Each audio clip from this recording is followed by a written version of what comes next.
السلام عليكم ورحمة الله تعالى وبركاته. معكم فاطمة زهرة زوجة مول كاسكيطة. اليوم جيت نوصل لكم واحد الرسالة من هذا المكتب ديال مول كاسكيطة اللي كان كيوصل به صوت ومعاناة الشاب، وكنبلغ تحية للناس داخل أرض الوطن وخارج أرض الوطن اللي كيتصلوا بيا وباغيين يعرفوا سبب اعتقال مول كاسكيطة.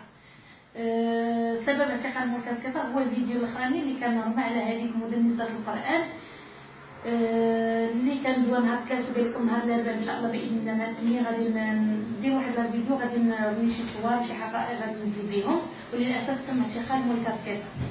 اذا القضيه كامله ما فيهاش 16 شكايه او 14 شكايه او ضحيه كما كنقولوا، القضيه كلها فيها غير مدنسة القرآن وشخصيات بارزه في عالم الفساد، وحتى هادوك البنات اللي عندهم شكايه مع الزوج ديالي اللي في طنجة، هما هادشي كامل غير شبكه في عالم الفساد.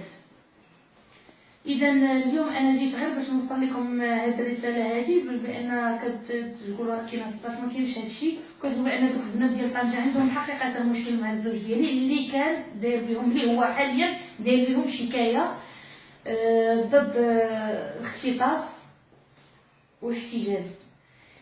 يعني وهذا السيد هذا الشيء بالدليل، واتصلوا بيا انا الزوجه ديالو بالتهديد، وهذا الشيء عند الضابطه القضائيه بان هذا السيد هذا كيقولوا لي بان الزوج ديالك غنذبحوه من الوالد حتى الوالد، واتصلوا حتى بالام ديالو، وحتى وليداتي الصغار تاثروا ملي سمعونا كنطلبوا كنبكيو، حتى وليداتي كيقولوا بدي هذا الشيء ما ديروش لبابا وهنا بابا، وهذا مهم. هذا الشيء علاش اليوم ملي هاد الناس هادو ملي الزوج ديالي جا ورفع عليهم دعوه قضائيه، هاد الناس هادو حتى همايا رفعوا دعوه ضد الزوج ديالي كيتهموه بالنصب والاحتيال والتشهير والابتزاز. اذا هاد السيد هذا ملي هاد السيد كيبتز هاد الناس هادو، يعني هذا مول كاسكيطة كيبتز هاد البنات كما كنقولوا ديال طنجة، علاش غادي نبين الصوره ديالو هو وغادي يضرب الصوره ديال هاد الناس هادو؟ لو كنت انا كنعرف ان هاد الناس غنشوه كما كتقول شوهنا اولا غيشوهنا ولا رمانا، لا راه تشوه هو. الى الناس الله يجازيكم بخير بغيتو تدخلوا تشوفوا شي تدقيق تصاور ولا فيديوهات اللي مرميين غتلقاو السيد اللي وجهه باين وهاد الناس وجهها مضرب. اذا انا كنتمنى الله سبحانه وتعالى ديال التاويل ديال الخير، وغادي من هذا المنبر باغا نوصل رساله لذاك المرتزقين اللي كيشوهوا الصوره ديال الزوج ديالي والصوره ديالي انا شخصيا وليداتي الصغار، الاسره ديالي اللي كيشهروا بينا.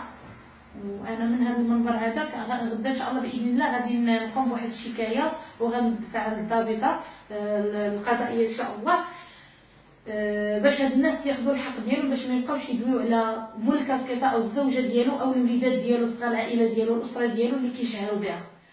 ومن هذا المنبر انا كنوصل رساله بان حنا كنثيقوا في القضاء، وعندنا الثقه الكامله في سيدنا الله ينصرو اللي كيحارب الفساد في هذه البلاد هذه، والله ينصر جلاله سيدنا جلاله الملك.